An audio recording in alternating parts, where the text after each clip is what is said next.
नमस्कार, मैं हूं काजल राजपूत और आप देख रहे हैं द वर्ल्ड टुडे।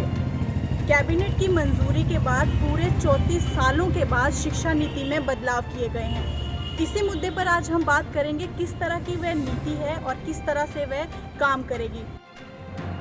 मानव संसाधन मंत्री रमेश पोखरियाल और सूचना पार्षद मंत्री प्रकाश जावड़ेकर द्वारा इसकी सूचना दी गई है। कई तरह के बदलाव जो हैं शिक्षा नीति में किए गए हैं, विस्तार से जानने की कोशिश करेंगे।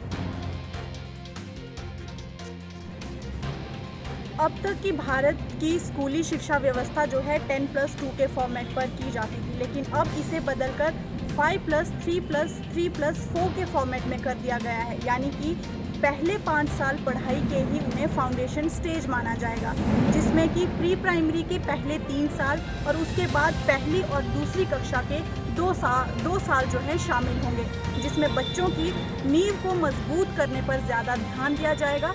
अच्छी बात तो इन सब में ये है कि अब बच्चों को पढ़ाई के लिए किताबों का बोझ नहीं, बल्कि उनकी एक्स्ट्रा करिकुलर एक्टिविटीज़ और उनके खेल कूद के द्वारा ही उनकी पढ़ाई करवाई जाएगी। इसके बाद के 3 साल यानी कि तीसरी, चौथी और 5वीं कक्षा के छात्र, जिसमें बच्चों को अलग अलग विषय, अलग अलग सब्जेक्ट के प्रति परिचित करवाया जाएगा और उन्हें फ्यूचर के लिए तैयार किया जाएगा।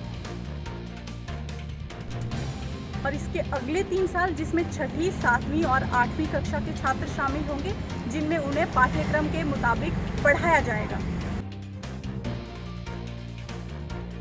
और इसके बाद 9वीं से 12वीं कक्षा तक का जो फॉर्मेट होगा, उसे आखिरी स्टेज माना जाएगा। इसमें बच्चे को किसी एक सब्जेक्ट के प्रति गहरी समझ दी जाएगी, जीवन में बड़े लक्ष्य निर्धारित करने के लिए प्रेरित किया जाएगा। और एक अहम बात, 9वीं से 12वीं कक्षा तक का जो अब फॉर्मेट होगा, ये सेमेस्टर आधार पर किया जाएगा।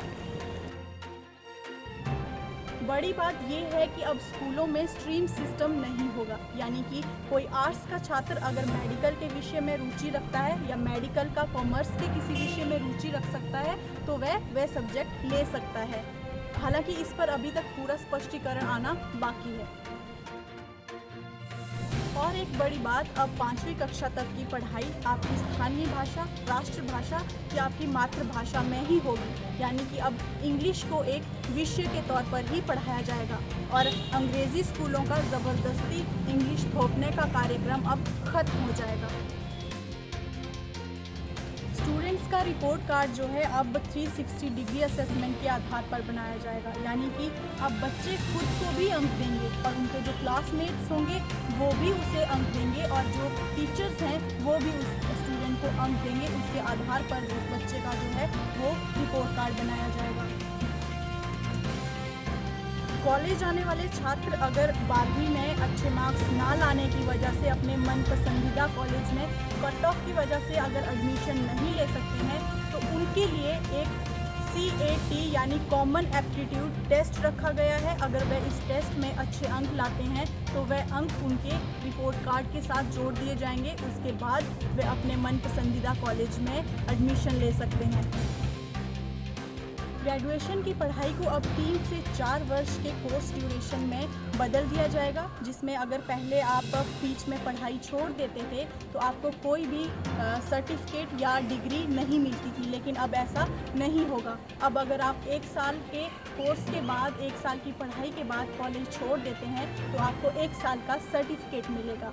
और अगर 2 साल की पढ़ाई के बाद आप कॉलेज छोड़ते हैं तो आपको डिप्लोमा मिलेगा। और अगर 3 साल की पढ़ाई के बाद कॉलेज छोड़ते हैं तो आपको डिग्री मिलती है। लेकिन अगर 4 साल की पढ़ाई कर लेते हैं तो उसके साथ आपको डिग्री के साथ एक रिसर्च सर्टिफिकेट आपको दिया जाएगा।